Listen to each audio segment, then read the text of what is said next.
Every inspirational self-help action book, including this one, should be evaluated by what happens to you, the reader, as a result of the book's power to motivate you to motivate yourself to desirable by action.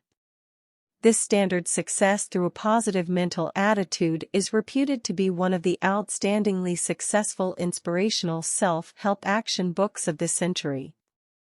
It has inspired countless thousands of men, women, and teenagers to acquire good physical, mental, and moral health. Seek happiness, pursue wealth, and reach for high goals or other objectives that do not violate the laws of God or the rights of their fellow men. Something wonderful is going to happen to you. If you are ready to prepare yourself to be ready, understand clearly Andrew Carnegie's observation that all achievement, all earned riches have their beginning in an idea. Before proceeding further, I'd like to give you a background of my co-author, Dr. Napoleon Hill. Think and Grow Rich. Think and Grow Rich, the book by Napoleon Hill, has motivated more persons throughout the world to acquire wealth and success in their careers than any book written in the 20th century. Its author was born in poverty, in a log cabin in Wise County, Virginia, on October 1883, and he passed away in Greenville, South Carolina on November 8, 1970. As a boy, young Hill was blessed, inspired, and motivated to high achievement by his calm, patient stepmother who loved him dearly. It was she who motivated a problem child to develop character and motivate himself to work hard to become educated and an achiever. In 1908, while working for a magazine and attending college, young Hill was assigned to interview Andrew Carnegie, a great steelmaker, philosopher, and philanthropist. Andrew Carnegie was so impressed in his interviewer that he invited him to his home as a guest, hour after hour each day during the 3-day visit.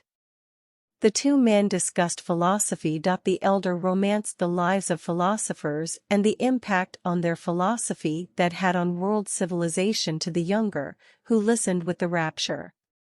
In his discussions, Carnegie made it a point to express in simple, clear language the principles involved and the concepts of each of the philosophers he romanced, and he told something more: how to apply those principles in everyday living, as they pertain to an individual, his family, his career, or any human activity. A challenge. Andrew Carnegie knew human nature one way to motivate an aggressive extrovert with a high energy level who has drive and stick-to-it offsets and whose reason and emotions are in balance is to challenge him. The young guest was just such a person, and he was challenged.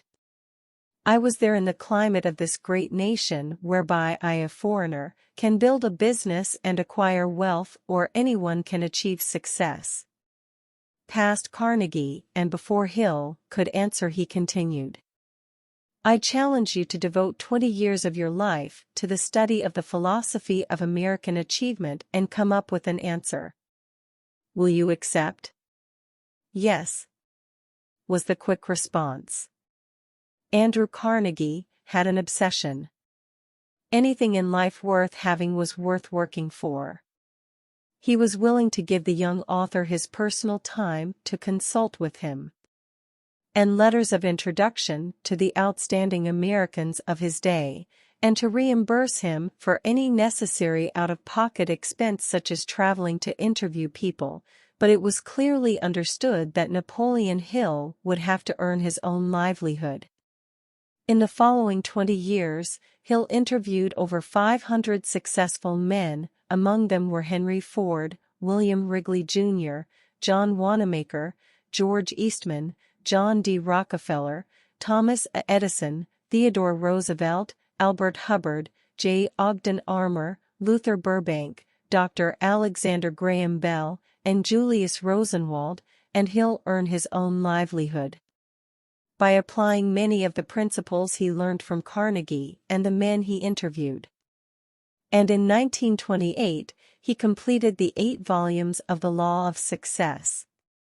Books that motivated thousands to acquire wealth or to become outstanding achievements on the recommendation of Senator Jennings Randolph of West Virginia.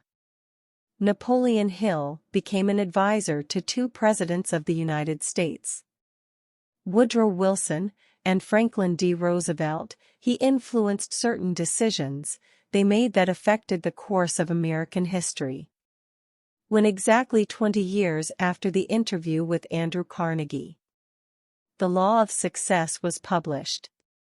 It had a worldwide impact. 7 years later, while he was an advisor to Franklin D. Roosevelt, he began writing the manuscript for Think and Grow Rich.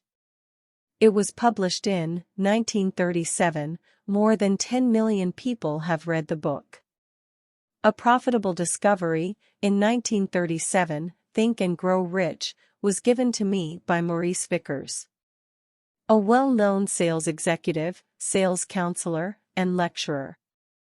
The philosophy in so many rec pits coincided with my own that I sent the book to every one of my sales representatives throughout the United States.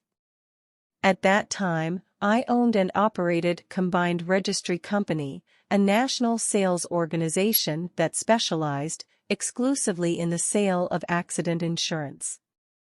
Bingo, I hit the jackpot, for I made a profitable discovery. I found a working tool that would motivate sales representatives to motivate themselves to increase their sales and profits. And something more to acquire wealth to responding to an inspirational self-help action book.